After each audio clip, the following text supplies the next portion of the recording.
ici la foi c'est l'âme du cœur du croyant. Ibn al-Qayyim rahimahullah explique les 7 grands écueils, c'est-à-dire les 7 grands pièges et tariqa et voie qu'utilise le diable la'natullah alayh pour essayer de nous égarer. Première des choses, en fait, on va essayer de comprendre une chose. Le diable la'natullah alayh, c'est comme un commerçant. Un commerçant, quand tu rentres dans son magasin et qu'il sait que tu as de l'argent avec toi et que tu es capable d'acheter certaines choses, il ne va pas te laisser sortir du magasin jusqu'à temps que tu aies acheté quelque chose. C'est vrai ou pas? Non? Vous n'êtes jamais allé au Maghreb ou quoi? Il ne te laisse pas sortir Akhil Karim jusqu'à temps que tu aies acheté quelque chose. Donc au début, il va essayer de te vendre le truc le plus cher. Tu veux pas le truc le moins cher, tu veux pas. Jusqu'au dernier moment, une petite babiole, mais il faut que tu te fasses. Ça, oh là là. Le diable, la'natullah alayh, il est comme ça. Première des choses, quand ta foi elle est extrêmement basse, il t'ordonne quoi? L'athéisme, al-kufr. Il essaie de faire en sorte de te faire sortir de l'islam. Quand le shaitan, la'natullah alayh, t'attaque de cette façon-là, il faut te faire du souci pour ta foi.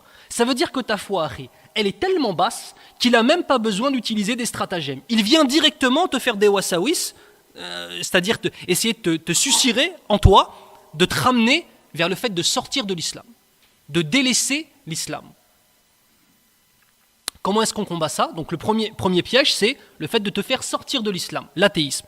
Par quoi est-ce qu'on va le combattre? Premièrement, par la guidée d'Allah Azza wa Jal. Et ça, c'est Allah Azza wa Jal qui décide de guider qui il veut et d'égarer qui il veut.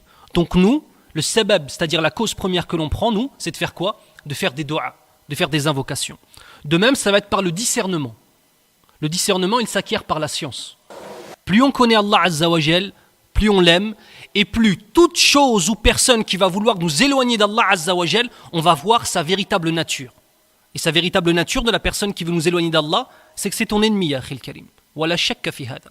Il n'y a aucun doute là-dessus.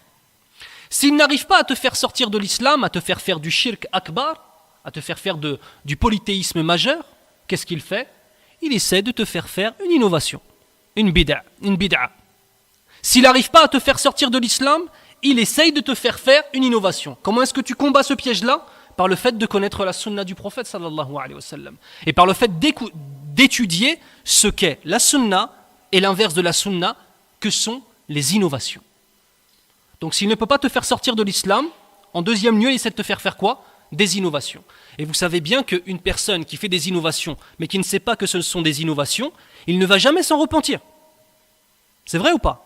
Donc le diable, la'natullah alayh, il aime ça. Il ne faut pas oublier que lui, il va aller en enfer, c'est une certitude. Donc il essaie d'emmener un maximum de personnes avec lui. C'est ça son but. Troisième des choses, s'il n'arrive pas à te faire faire des innovations, il va essayer de te faire faire des péchés majeurs. S'il n'y arrive pas, il va essayer de te faire faire des péchés mineurs.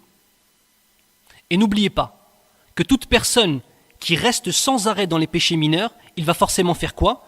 Retourner vers les péchés majeurs.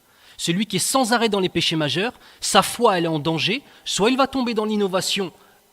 Aujourd'hui, comme par exemple on a des gens qui parlent et qui remettent en question des fondements de l'islam, des soi-disant conférenciers ou des soi-disant responsables religieux qui remettent en question les fondements même de l'islam.